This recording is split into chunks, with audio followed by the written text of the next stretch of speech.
Hi friends, ఇదేం మొక్క అని చూస్తున్నారా? 2018లో ఇది ఇలాచీ మొక్క అనుకుని అమెజాన్ నుంచి ఆర్డర్ చేసి తెప్పించాను. వచ్చినప్పుడు చాలా చిన్న కొమ్మ.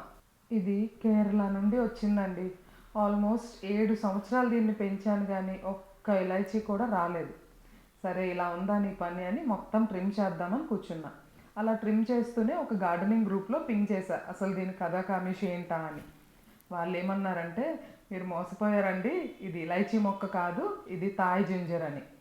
అయ్యో, ఇంత పని అయిందా, 7 సంవత్సరాల కష్టం వృధా అనుకుని మొత్తం మొక్కని తీసి పడేశాను.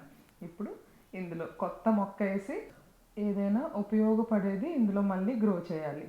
చూడండి, అక్కడ కనిపిస్తున్నది అదేం అల్లం మొక్క కాదు, అది ఏదో వేర్లు అంతే. మీరు కూడా ఇలాంటి పనులు ఎప్పుడైనా చేశారా? చేసుంటే కమెంట్ సెక్షన్లో మీ ఎక్స్పీరియన్సెస్ని షేర్ చేసుకోండి. థ్యాంక్స్ ఫర్ వాచింగ్ నెస్టలాస్ కిచెన్. Bye everyone.